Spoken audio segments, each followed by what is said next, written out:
the bearded one, and I just want to say Merry Christmas. I'm going to drop a couple reviews tonight. I have 2 planned. I might do a 3rd review. We'll just see how I'm feeling at the end of 2 reviews. This first review on Christmas Eve night, we're going to do Chimay, Doree, Doree, Doree. I don't know. I'm not Belgian speaking. I don't have the greatest knowledge of pronunciations, so we're just gonna call it Doree for the sake of making this video run smooth. It's from Chimay, obviously. Now, personally, I would call it Chimay, and I have been calling it Chimay for a while, but I recently decided to start following the Chimay YouTube account, and I watched a video about their beers prior to buying this kit that I unboxed. But the guy narrating the video was calling them Chimay, and since it was the official Chimay YouTube account and not just some snotty guy trying to act like he's prim and proper on YouTube, I decided that was the official pronunciation, Chimay. They're from Belgium, I believe. They're from Brussels, I believe. Imported by Manneken Brussels, so they're from Brussels, I guess. Bottled by Beers de Chimay, Belgium. Yeah, they're from Belgium, and saying that 4 times over, sorry. But yeah, they're an authentic Trappist brewery, and what that means is they were brewed. The beer is brewed at the brewery or very near the property, and then it's overseen by a monk from that monastery, the production anyways. And then again, I said this in the unboxing video, but I'm not too sure. It's either 100% or a portion of the profits have to be donated to charity. So if you know for certain which one it is, or you have any more information in general to offer about Trappist breweries, feel free to put them in the comments. I love learning new things about beer all the time. The Doree is also known as the Chimay Gold.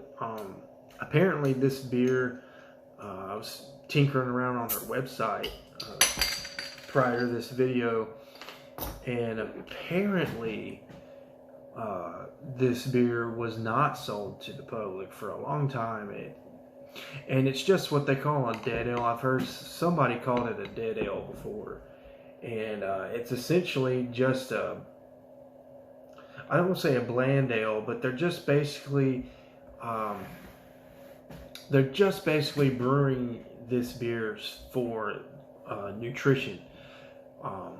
I don't know if the monks from Chimay go on fast, but that's where it originally comes from, is these monks, at least in the medieval times. I don't know if they still practice this, but at least in the medieval times it was common practice for monks to fast, go hours or days or sometimes months without food.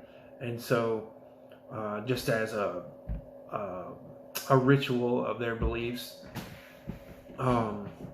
and so they would get nutrition, staying alive, because they have to have some sort of nutrition. They would brew these ales and help them get through their fast. I'm not totally sure if that's kind of why Trappist breweries started in the first place.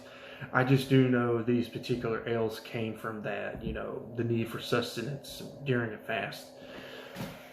While I rambled, the head retention stayed pretty good. It's pearly white. I mean, it is so white. I'm gonna bet it leaves lacing. No, it doesn't. It doesn't at all. Hardly any lacing whatsoever. It's a very thick, frothy. A lot of tiny bubbles, conjoined together, but it's not loose. I mean, it's very, very thick head.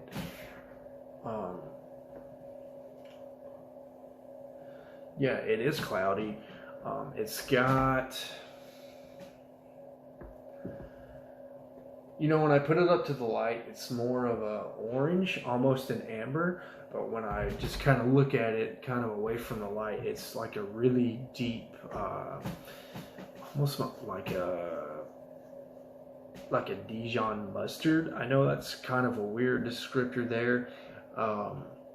Yeah, it's like a really deep gold. It's not quite amber, really light amber, if anything. In the beer, it's definitely hazy. I don't know if that has anything to do with the second fermentation. I know a lot of these Belgian beers, and I did read this one, they like to do a second fermentation in the bottle, and I don't know if that affects the color or not, you know, the haziness or the clarity. There is dust-like particulate matter in this beer. There is carbonation going on. It's not completely dead, but I don't think it's an overly active beer either. So this is a fruity beer.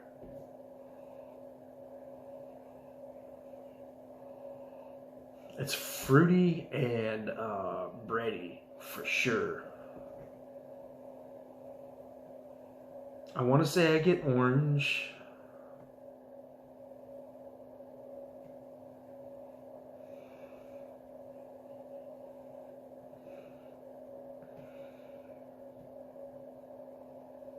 It almost smells like orange bread. I don't know if anybody's ever had orange bread before, but you know, like that dessert orangey bread, like with the glaze on it, you know, kind of like monkey bread or something.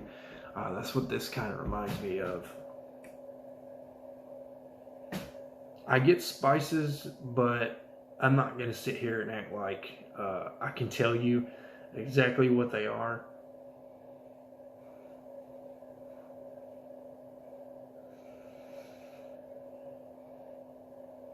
There's supposed to be hops in here, and I don't pick up on the hops. Traditional, I mean, it's a Belgian beer all the way, fruity, bready, and then they put the spices in here, and I get the spices, but it's real subtle, at least in the aroma. We'll see how it is in the palate. But yeah, if you've had Belgians before, you know, like the lighter Belgians, like a wit beer or a Heffy, or did I say wit beer already? Like a wit beer again, or you know, just like a German wheat beer. This would be a common fragrance, anyways.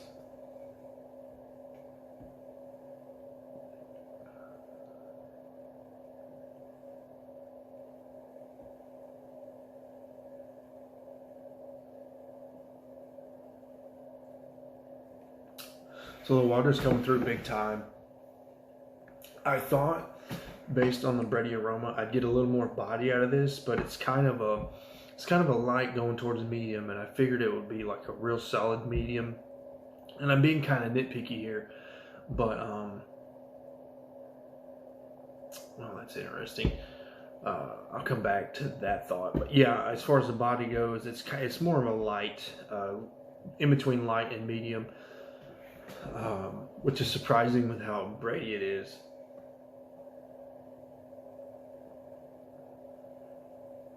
Yeah, a lot of malt for sure.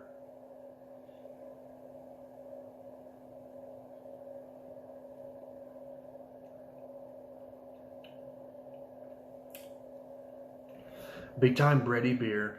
I don't get the fruit as much on the palate.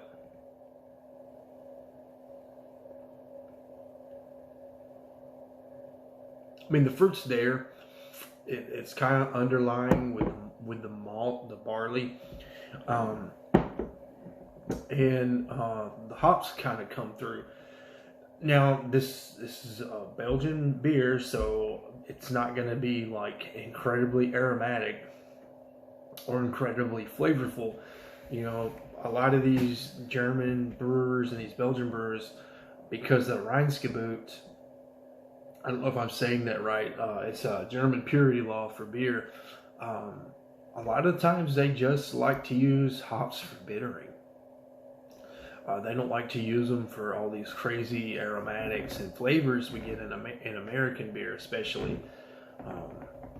I feel like the English like to play around with hops too. I wouldn't know about anywhere else. I'm not well versed in other international beer.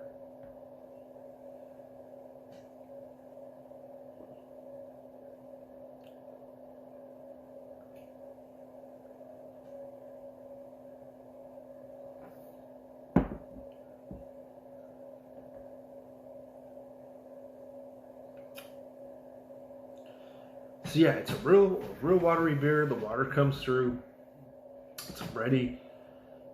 It's kind of fruity, but it's just real subtle on the palate, whereas it stands more out on the nose. I'm definitely getting the spices, but I don't feel like they overly spice the beers. So I think they were going for a lot of balance here. And it is a balanced beer. I get the malt, the fruit, the spice, and I get the hops. It's all balanced. Nothing really stands out though, so it's hard for me to tell what the fruit is. It's hard for me to tell what the spices are. I think I can taste a little bit of like toastiness. Definitely not even roasty. Just a light toastiness on the barley. I could be wrong. Maybe they didn't toast any of this barley, but I just feel like I'm tasting that. Maybe that's coming from the hop bitterness. But yeah, solid beer. I'm glad I had this experience to try beer that monks brew just for sustenance, really. Oh, the finish. It's kind of wet, so it's not crisp, but it's clean and refreshing.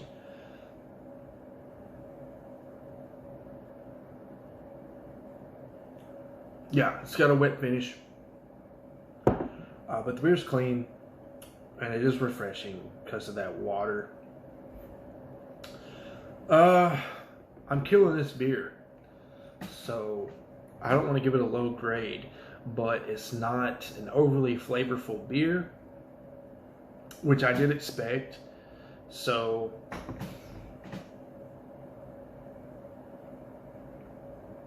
because I understand what this beer is, I think I'm going to be a little generous with my grading. I'm going to give it a 3.5 out of 5. And I think maybe I'm overselling it a little bit. It's not an overly flavorful beer. But I'm impressed with the head retention. You see, the head retention has stayed with me the whole way down. I'm even getting a little bit of lacing here and there around my glass. It has okay aromatics. It's not blowing me away. And then I can appreciate that it's balanced all the way through. So for that, I'll give it a solid B. It's a good beer, but I would recommend this to rookies, per se. I mean, and I mean like you're just like getting into beer. Those kind of rookies. Maybe you'll like this. I really think this is more of a novelty beer, honestly. So I couldn't really honestly recommend this to anybody in good conscience, though. I think if you're just like me and you're excited about beer history and you are into Trappist beers, maybe, I would recommend drinking this beer at least one time. I'm definitely glad I got this in a 4-pack with the other 3 Chimay beers. I definitely would be kicking myself if I had bought a 4-pack of this. So yeah, solid B beer. For what it is, I think they brewed it really well, so I think it gets kind of a respect factor from me. Until next time, guys. Cheers.